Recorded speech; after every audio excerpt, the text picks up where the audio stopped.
I have been going to so many studios. If you guys didn't know, this is like becoming a regular thing. Now today's video is a super cool whole home studio that is in Franklin, Tennessee. It's called Stonebaby Sounds. They have a really nice Instagram and a lot of super nice gear. So the whole house is the studio. Now, it wasn't gutted or revamped into a studio. They turned the house into a studio. So that's the main purpose, which is really cool. I've seen this one other time in Austin, and it was the first time I saw somebody use their house for this purpose, which is really fun. Big thank you to Stonebaby Sounds. Go check them out on Instagram if you guys like following studios on Instagram and that kind of stuff. Thank you for smashing the like button for the YouTube algorithm. Hit subscribe. I noticed a lot of the viewers that watch, almost over 80% of the people who view these videos are not subscribed. So if you like this stuff, hit the subscribe button. There's going to be a lot more continuing to come all through next year, as well as some other cool stuff. Next month, I'm going to be mixing in some stuff pertaining to gear and some drumming stuff. So it's going to be pretty fun. I'm excited. Okay, let's go check out the studio. Hey, what's up, dude? What up? How's it going? Great, man. Thomas. Yes. Tell me about this this whole spot. So I'm just renting it. Oh, really? Yeah. Oh, cool. Just renting for a couple years. I had to get out of my house, so I found this spot that was perfect. So I picked it up, man, and just brought all my stuff here, and now we're here. Other than lights and just fixing a couple things, everything's exactly how I found it, pretty much. Oh, cool. I mean, the house is 1927. Okay. So there's a lot of intricacies. Yeah. But that's what gives it character. So this is like the live room, mostly drums, but we can move them out and record anything we want in here. If we want like a tighter sound for the drums, I can throw it in the booth, but it really sounds great in here. So are you a drummer? Yeah. Okay. That's how I started drumming, and before I got to engineering and stuff like that. Is this the house kit, the Gretsch? It's actually the newest kit I got. Basically, the Gretsch and the Ludwig are full kits. I have all the toms, but everything else is like one-off, just random drums. So based on like what I'm doing, I'll throw what I think fits the song together. There's a couple of vintage kind of pieces, but for the most part, they're all kind of newer drums. I just love this Gretsch a lot, and it's my favorite one. So I end up using that the most, I'd say. Either that or the Slingerland back there. But all right, so we got Gretsch. Yep. We've got a Pearl. Is this Craviata? What is this? That's a Centennial Ludwig right there, the silver one. Centennial. And then the Slingerland kick is like a 60s kick. Yeah. And it sounds great. I love it. Yeah, and the rest are just, toms, a few snares, a few Gretsch snares, custom cask snares, just a guy that makes snares himself. Everything else is toms that go with the rest of the kit. And yeah, that's pretty much the drums. So the drummer lives out here, has his own room. Yep. It's a really comfortable room too. I like that you have some natural light in here. Yep. You've got some cool Christmas lights, some rug action. Yeah. I imagine you probably swap out some mics occasionally, but this is kind of like the dream Well, setup. dude, I've been experimenting a lot, especially getting into a new place. The room sounds different than the last room I had. I just got these overheads, these Royers R10s on the overheads, the ribbon mics, and I've never used ribbon mics on overheads before, but I love it. They're nice. It's amazing. Oh, yeah. So much easier to mix with because they're just darker. Yep. So for now, this is like what I have now that's working for me, but I'm always changing it, Royer R10 overheads. What's the snare mic? It's a Telefunken? That's a M80. M80, okay. Which I used to always just do the 57. Yep. But man, I got that, and it's amazing, and it's not very expensive at all, which is cool. And then the D2s, Audix D2s on the toms. These are great. And then the kick is the Telefunken M82. Which is awesome as well. M82? Yeah. Okay. That's right. How does that sound? It's really cool. Is it dynamic? Yeah. You can actually, people use them for all types of things, but they were designed for kick. I had never heard of them until I kind of came across it on Reverb, and then I, YouTubed it, just watched some videos to make sure that it was what I wanted, and I love it. And then snare bottom, 57. Yeah. Hi-hat, what's this guy? So that's what I was using on my overheads prior. That's in the Audix I'm blanking on the 51 Audix 50 ADX 51. You got it. So I have a pair of those that I was using for overheads, which work great. But I wanted to try something new just because I was using them for so long, so I wanted to switch it up a little bit. And then you got the Zildjian. What are the Avedis? So these Constantinoples, I'm pretty new to these cymbals, but once I found this guy, I like fell in love and I had to get the crash. And then this Zildjian vintage hi-hats are like super dry and they sound really cool. Nice. I've got backup cymbals and stuff, more Ks, a couple like A customs. But what I have here is like what I've really been loving lately. And they seem to work with just different genres too, which has been really cool. I noticed on the base of the entire room, you put up the acoustic foam. Yeah, I did that kind of like as an emergency. So like my last studio, I had the drums in my room, similar to your setup. And I had to basically spread out all the acoustic panels that I had from one room into 4 rooms. Yeah. So I threw these up just on the bottom half. And it actually deadens the room just enough. Yeah. You know, it doesn't totally kill everything, but... I'm probably wrong. Somebody will for sure tell me in the comments. Something that Bill Putnam did in all the rooms he did is he would do, it was almost like not a rug, but carpeting. Yeah. Like up to the same height. Yeah. And then there would be like the wood on the walls with the panels behind the diffusion and stuff. Yep. But in every tracking room, it's all that carpet around the bottom. Yep. And I kind of modeled it after a studio way back in the day that I worked. We would take 703 panel and build panels and line the bottom of it. Right. But I didn't do that here just because I had this already. Right. And it actually matched to fit the entire room perfectly. So you've got a snake over here in the corner. Yes. So this snake runs all the way around this room into that hole in the corner, going to the main room, and then it also splits off here and goes to the booth. I have headphones that split to the drummer, and then I have headphones that split to the vocal booth. And I'm not cutting things live, so it's either or. Overdubbing. Yeah, exactly. Yeah. One more question about this room. Yeah, what are these stands? Because these are these Atlas? They are. Yep. I actually just got these, and they are been nice. Super happy with them. Yeah. Especially for overheads. Just regular stands just don't really cut it. You'll find it drooping. You know, that's the classic droop that you get sometimes. Yeah. And especially when you're trying to dial in perfectly with the snare, that could be a problem. And just being sturdy. You know, with like the tripod bass, you always have to lean the stand towards one of the legs, make sure it doesn't fall over.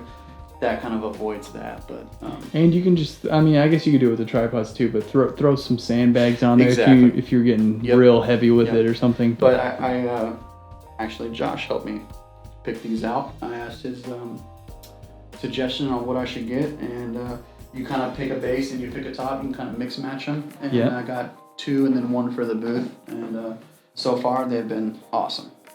What does one Atlas stand like this run? A couple $100? Yeah, I want to say it was maybe $200. Oh, okay. Maybe a little bit more. Yeah. Because it's separate, so I think the bottom. Oh, okay. I'm probably gonna get this wrong, but let's say the bottom was like 180 and the top was maybe like 120 or something like that. Got it. So I think for 3 stands, I think my total was maybe $600-700. Okay. Yeah.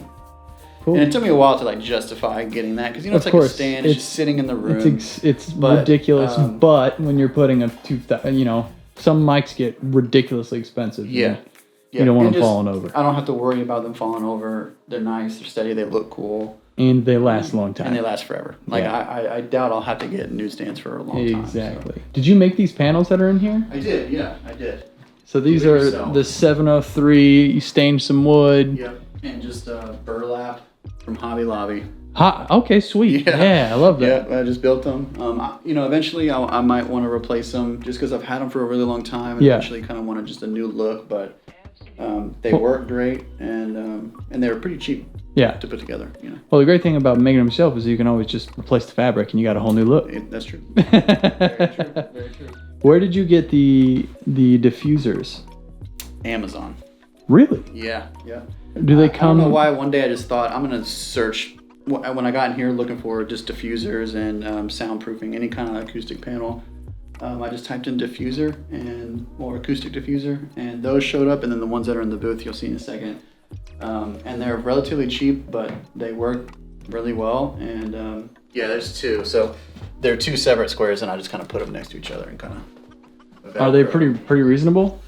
Yeah, like I think those were like maybe $80 a piece. Oh, okay. 60 to $80 a piece. Yeah. And then the other ones in here are a little more intricate, and I think those are about like 110 a piece, I think.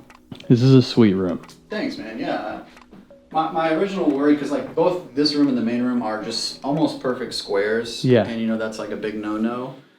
So it was pretty important to like really try to dial it in, but we get a cool room sound, especially with the drums. I'll stick a mic out in the kitchen, or I'll just leave this door open and use the vocal mic as a room mic, and just getting those cool room sounds, Yeah, well, it's nice that there's nothing else in here too. Yeah. So you get to really maximize Exactly. the space, and you have good height with the ceiling. And yeah. And like, when I need to cut like acoustics and stuff, I don't have to clear any of this out. The booth, luckily, is big enough, which is great because my last studio, my booth was really small. Yeah. And so yeah, I could just leave it up. I don't have to tear it down. I mean, maybe if I had to do like a group of someone, maybe I would tear it down, but that wouldn't even be a big deal, Yeah. So I can just leave it up. Leaving it up is my favorite thing. Yeah. This is the vocal booth. Well, really any booth. We do acoustics and vocals mostly in here. And it kind of just has like you could tell the sound instantly. A little bit different. Way tighter. A lot tighter. When I first got in here, I over-deadened it by putting too much foam in here. So I've started to kind of like reduce that. And it's kind of a hodgepodge of material in here, but it works pretty well. And we've cut vocals already in here, and it's been really great. And, yeah, those are the diffusers I was telling you about. A little bit different. Oh, yeah. So it's got like the smaller boxes. Yeah. And so originally I had all this foamed, just like this back wall, and it was just way too dead. It just felt unnatural. It didn't feel, there's a fine line between having it super dead and having like a vibe to the room. Balance, yeah. Yeah. So. Well, what's cool about this is a lot of vocal booths are very claustrophobic. Yes. And overly, you're like, ooh. Yeah. Which can sometimes sound cool on some things, like if you're reading an audiobook. Exactly. But this would probably be much more preferable because it's way more comfortable. Yeah, you can stretch around. You don't natural feel light. And Yep. You don't feel crammed in here. I like that you have like normal sort of house decor, like that lamp and the plant. Yeah. It feels really cozy in here. Honestly, that's intentional, man. Yeah. Hopefully, a lot of my clients would say that they've always felt comfortable because, like, I'm really about the aesthetic and the vibe. Even if you have the cheapest mic, not that much gear, which I had at some point, I always wanted it to be comfortable, and to be able to get creative. I think that's the biggest thing. But this is the Telefunken, the Copperhead. Honestly, I love this mic. I have more expensive mics, but I just picked this one a lot because it just sounds so great. Yeah. It's really, I hate to say warm, but it's warm. Yeah. Especially compared to like the Manley, which is amazing. And I guess it depends on like the singer. You know what I mean? But man, it's that such Manley, a great that's mic. more like a Justin Bieber mic. Like Exactly. Very bright. Yeah. Which is cool. Which is not a bad thing. Just, you don't want to put it on everything. But it's also just, aside from that, it's totally sick mic to have in your booth. It is, sitting around. Especially the gold version. Which is yeah. Cool. But for years, the 87 was my vocal mic of choice for sure. Oh. And I'll still use it, especially on acoustic. Is this the IA or which? I'm not pretending like I know. Yeah. No, I don't know. Yeah. I'm sorry. They're all awesome. Yeah, they sound great. Yeah. It wasn't cheap, and it sounds awesome. Those are the two things I know. The 87s are like a $3,200 big pill that like works on everything. It does. It really does. And it sounds great on acoustics. Like I record acoustics a lot. Yeah. Even having done it a lot, I'm always trying to figure out how to make it better because that's one of the hardest things to record, in my opinion. Yeah. But they just sound really great. And then the rest of the mics are just random 57s, the Audix Kit, that Audio Technica. Yep. All good. You got the D6, you got the Beta 52. Yep. All great mics. But at some point, I got to a point where I just wanted to just try different things. And okay, so this mic, actually, I keep this around because this was the first vocal mic I ever bought. Oh, yeah. And Is that the blue and gray one? yeah, it's just straight up the Bluebird. Oh yeah, I remember that one. First mic I ever bought. A lot of my early projects and stuff were all on this mic. I'm pretty sure it's broken because it doesn't sound good anymore, but I keep it around. You know what I mean? Just kind of like to remind myself where it started. You know? But, I mean, it was a great mic at the time, but I don't really use it very much. But it's cozy. And it's spread out, which I like because, like I said, some of my previous booths have been, like you said, like claustrophobic and. No one wants to be hot in a closet. I was gonna say the temperature is nice in here too. Oh, good. Like it's really comfortable.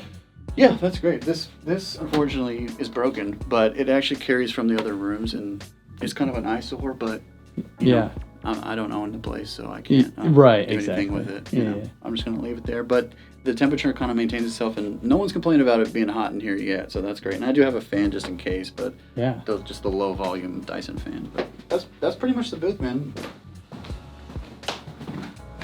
All right. Yeah. Dude, this is super nice. Thank you. I can't believe this whole house feels like an optical illusion. Let me ask you a question about these big white panels. Was this John Hunter Acoustics? No, it was Music City Acoustics. Music City Acoustics. Yes. Okay. Yeah. Dude, these look really nice. They're a game changer for this room. Because like I said, this is like a square room. Yeah. So when we first moved in here, I had my desk here. The whole room was sideways, and we were getting like this really weird hum that we couldn't get rid of no matter what. So I turned the room, and then I had them come out, and they recorded the room, kind of like, you know, read all the frequency in the room, and show me what I needed, and throw those up, and it's really helped. World of difference. Music City Acoustics for all you Nashville people. That's right. Yeah, I love the colors. It's nice that your desk and your furniture is pretty close to the floor. Yeah, it did turn out like that, didn't it? Yeah. That's hard. Desk, it took me a while to decide if I was going to get more of a studio type desk or more of a wooden desk like this. And I came across a guy on Instagram.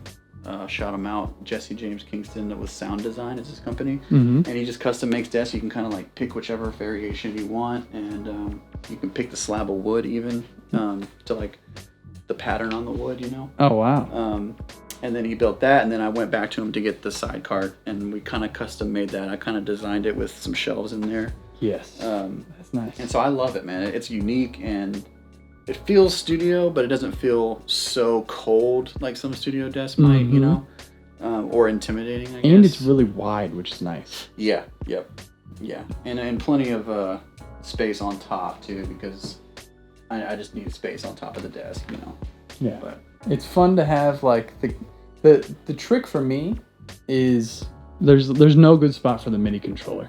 Right. No matter what desk it is, it's either bumping your knees or it's too high. Exactly. Or it's not near you. Speaking of, this is actually a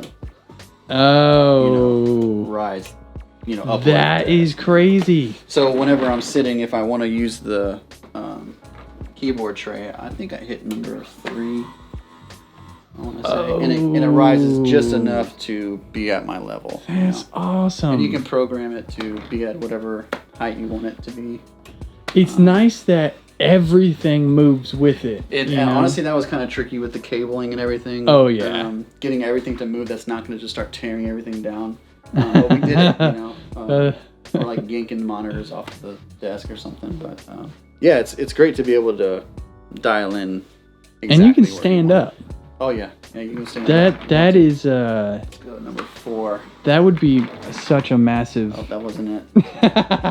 I will say I haven't really stood that much. Sometimes if I'm like maybe cleaning the studio or just walking around and listening playback, I'll stick it up. But maybe I need to do it more. Obviously not optimal for like mixing, but for editing and doing and just to work. be able to just pick exactly where your height is. Oh yeah. Is that a Mac Mini over there? Yeah, Mac Mini. 2018. 2019. 2019. Oh, cool. I think so yeah, I'm new to the Mac Minis. I've always either had iMacs or I had a Tower at one point, and I had an engineer suggest a Mac Mini to me, and I was like, really? And then I tried it, and it's amazing. Yeah. Yeah. It really does do really well. I'm so happy to hear that. I got mine in 2019 as well, and I same thought. I'm like, I've never even used one. I never thought to. But it's worked great for me, and now I just see them in every one of these videos that I do. Totally. I'm like, oh, cool. We all use Mac Minis. It's true, man. You got Pro Tools going up here. Yeah. What's the fader thing you got here? What's it called? It's called the Avid Artist Mix. Artist Mix. That's right. I love it. Works great. Oh, cool. Just syncs so well with Pro Tools. You don't have to really do anything. You know. Yeah. So with the Heritage Audio, this is like a Ram 2000. It's called. This guy right here is like completely transparent. Sounds great, and it's built like a tank, and it's got the cool Neve looking knob fader, on it. Yeah. You just can't beat that sound, you know. But that feel, you know. But it works great. It's got 3 monitors you can hook up. It's got talkback, everything that everything else has. But it also has a Bluetooth thing, which is really cool. So like if you have something on your phone that you want to play, like hey, listen to this song, I'll just hit Bluetooth and it'll be on your phone, and you can just play through my monitors without having to. Way. You remember like the old aux days? Yeah. No, I live there. Yeah, That's where I live. Yeah, so that has Bluetooth, and it's really cool. That's like my favorite like extra feature about it. Oh, good job, Heritage. So yeah, it's really cool. And it's under $1,000, so it's in the middle of the line. Yeah, I would say. Not the Danger Audio. Yeah, but some get really stuff. crazy expensive, but it works really cool, and I love it. This little cord, is it a synth or a little program? Yeah, so this is like it's called the Volca drum, and it's basically like a little drum machine. It's kind of just like for fun. They're so cheap and cool, and I bought it when I bought the Korg Monologue over there because they were just right next to each other, I've honestly used it probably like 5 times, but it's always kind of cool and kind of fun to play with. But yep, we got Apollo 8XP right here. That's my first 8 Pres, and then below that is the Focusrite Scarlett. One day I'll get a second Apollo. That's on the list. Octo Pre? The Octo Pre, yeah. Okay, cool. How do you like that? I like it. I'll say like before I had an Apollo, I loved it. Yeah. When I got an Apollo, I like it. If that makes sense. Yeah. I'm same here, man. You can just we plugged in a mic when I first got the Apollo and just did a raw test of the mic, the Apollo Pre and that Pre, and there's a pretty significant difference. You know? But I will say, I only have to go through those when I'm tracking drums, and it's my extra mics, and I don't even use the Pres. And I don't use the Pres. Oh really? Oh yeah, because you've got all that stuff over there. Here, yeah. So that's how I get around it. Just you know what I mean? Line in. Exactly. Yeah. Cool. This cart, basically my goal was to every drum mic I have, I wanted to treat it in some kind of way. So we got 2 API 312 Pres right here, which are great. Yeah. Very powerful. Lots of gain. What are you running? Do you have sort of like I usually put the overheads through these? Kind of, sort of. So like what I typically do, I actually do my overheads through these 3 stereo chains right here. Okay. So I do left and right. These are the 511 Neve Pres. Mm-hmm. Then I go to the 568 compressors. Then I'm going to the Moog EQs here. And I've kind of figured out through that chain how to get the overheads to sound really great, especially with the ribbons going through the Moog because they have the air feature that everyone loves. And then everything else, I kind of just go, kick, snare, distressors, classic. And then let's see what else. What Pres are the kick and the snare going through? I change it a lot. That's the thing too is I'm all about experiencing, man, because I really don't like to just pick one thing and then say, okay, that's how I'm gonna do drums every time, you know. And so I really change it a lot. And so if it's not any of these 4, this is the UA 710. I use all 4 of these Pres, and then I'll use the 610 and the 6176, which basically is another 610. Yeah. The 610 Pre is like my favorite Pre, like of all time. Oh yeah. Yeah. And this was the first outboard gear I ever got, and I'll never get rid of it because it's just great. Phenomenal. Yeah. Use it on everything. Sounds great. So those are my overheads. Kick snare. I'm pretty sure we do use these 2 most of the time for the kick snare. Because the distressor is really just doing all the work, you know. You can get just like the best possible tones out of that. And then the rest is there's a SSL compressor here, and this is a Pultec EQ here, 500X, and those are my 2 newest additions. 500X. Yeah. The 30, 40, 70, 100. I've never seen one of those. That's cool. It's great, man. We used it on vocals for the first time a couple days ago because I actually just got it pretty recently, like maybe 3 weeks ago. Mm-hmm. And I'm actually gonna sell my Warm Audio because I don't need it. Yeah. Because you got the real one. I have the real one. Yeah. Pultecs are my favorite EQs. They're great, dude. I mean, just the classic boosting and cutting of the same frequency just adds a cool thing to it. So yeah, I think I've got like the staples here. Pretty much everything I need for drums, whatever, guitars, honestly, acoustics, vocals. That Teletronics LA2A. Dude, that's like my prized possession, man. I love that thing. That is the money right there. It really is. And then this Sans amp, is this like bass model? That's for bass. Yep. I wanted to get the rack mount version. And it's so good, man. And it's not expensive. It's one of the cheapest things up here probably, but it sounds so good. Yeah. Because I always just do bass DI. It's pretty rare that I'll bring an amp out, but I mean. So you do bass DI through Sans amp? Yeah. Sweet. I'll actually go through 610. Yeah. To the Sans amp. Oh, cool. Yeah. Just because with the 610, I just have like the gain control down, and I just know it so well. Yeah. And so I use that on every bass, and I mix through it as well. So if someone sends me, so you can patch into it. Yeah. So these Patchbays here are Switchcraft Patchbays, and we basically have it set up to primarily we track everything through all the outboard gear. Mm-hmm. I'm just starting to get into mixing through this stuff. I mostly mix in the box. Sure. But especially when I got that Sans amp, I'm like, hey, let me just throw one of these bass tracks through it, and it was just like, it was awesome. So, but the Patchbay allows us to mix through whatever we want to. So you've got all analog inputs and analog outputs, and line inputs from Apollo and Scarlett going to the Patchbay. Correct. And so you can just hardware insert or just patch in through. So it's all going through like DB25 cables. Ah, that's great. Yeah. So every input and output of every piece of gear is going to the to a DB25 into the Patchbay. So now, if you come in and you say, I'm going to record guitar, you could essentially pick whatever chain you want, and it takes 15 seconds to patch that in, Next thing I wanted to ask was about the subwoofer. Okay. So the subwoofer is a Yamaha sub. Now, I used to have the Yamaha HS8s as my monitors. Okay. When I upgraded to these Dynaudios, I have yet to get a new sub. It's on my list of things to get for sure, but so far it really hasn't bothered me to the point. What size is it? I think it's. Oh, that's a good question. It's so hard to tell just from looking at it. It looks like maybe an 8-inch. It might be 10. It might be 8 if it would match. Would it match the monitors? I have no idea. Yeah. I don't remember the exact size of it, but it's powerful enough and it works great. I just know that at some point I'll probably want to upgrade it. Dude, I just use the KRK one, which is not like an expensive one at all. Yeah. But the 10-inch, I have the A7Xs. Okay. Dude, it's strange how well they work together, even though they're probably not supposed somebody's gonna be like, shouldn't use that, but honestly, like if you have the room where you want it, you should be fine with almost any sub.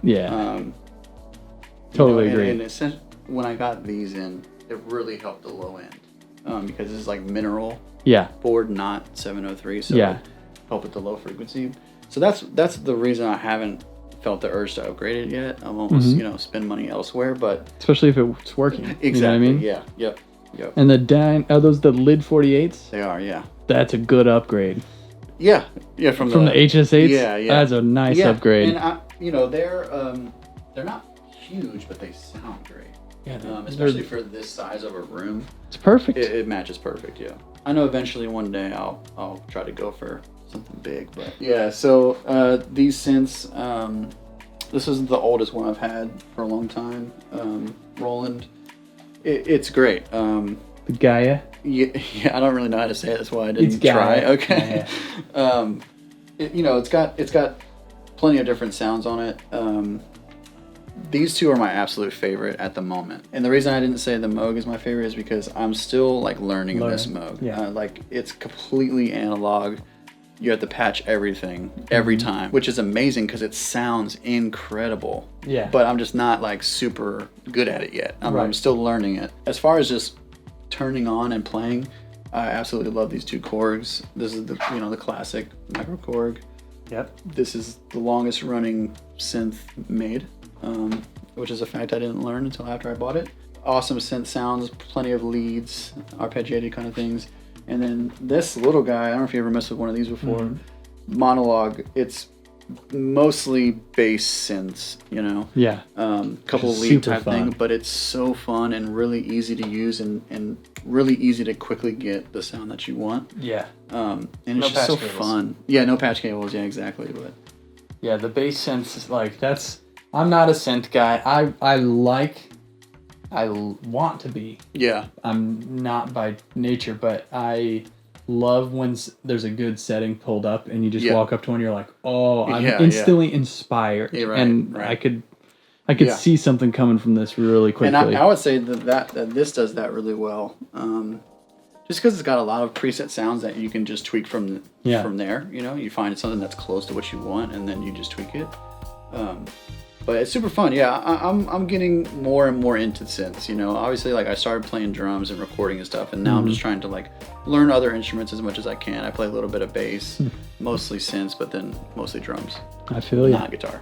But speaking of not guitar, yeah. What do we got These are back the here? house guitars. A Taylor, which ends up course. getting picked a lot. Yeah. I have a couple guitar players that I have, and they'll come, and I would say like 7 out of 10 times they actually end up picking that because it's really great. Yeah. Then there's the Ibanez bass in the back, and Oh, cool. Is that a hollow body? it's a hollow body bass, and it's not insanely expensive, but it ends up getting used a ton. Mainly sweet. because you can kind of get, if you want to get the live bass kind of sound, you can, but if you also want to get the muted low end bass, you can also do that as well. Oh, cool. Really cool bass. I feel like I would break it. I get nervous around hollow bodies. I feel like I shouldn't be allowed to touch this. And then this was given to me, and honestly, I don't even really know what it's called, but we'll show it anyway. It's pretty cool. It's not a dobro. Okay. That's what I know that it's not. Yeah. It's a different version of that. So is that a speaker in it? What is it? Rarely gets used, to be honest. But it was given to me, and I'm like, I'll just keep it in the studio. I don't know. So It seems like maybe it's a speaker pickup. I think you're right, because you can hear the. Let us know in the comments. Yeah, if you know what this I'm is. too dumb to know. We're what not that going to is. pretend like we know. Yeah. So what kind of projects do you have coming up? I produce for a guy named Upchurch. I don't know if you ever heard of him. He has a country record coming out. All right, cool. Sorry. So you're working on developing some artists and your own project coming. That's right. And then aside from that, just mixing for pretty much whoever comes along that wants me to mix. And I'm actually kind of looking for like another band to kind of work with. Oh, cool. I really try to jump around genres. Like if I feel like I've been on a genre for too long, I want to try something else. Yeah. I'm like afraid of kind of getting in a box a little bit, Yeah. creatively and things like that. But I'm pretty much open to whatever. So What's the Instagram? Stonebaby Sounds. Stonebaby Sounds. Yeah. Okay. Yeah. Link in the description and on the screen. Go follow Thomas's studio and email him, shoot him a message. Yeah, sure. And that stuff. Yeah. Also, you guys have great photos. Yeah. Tyler Davis. Shout out to him. Yeah. Good job. Yep. Looks beautiful. Thank you, man. Well, congrats on everything. This is really something to be proud of. Thank you for having me out. Dude, thank you for coming. Showing me all the goods. Absolutely love I'm happy to be part of it, man. I love your stuff, and I hope it keeps growing, man. Sweet. Well, before I leave, if you wouldn't mind, would you mind playing me a couple things? If you hear the room, I'd love to hear it. All right, yeah, let's see. Sweet. Bye, everybody.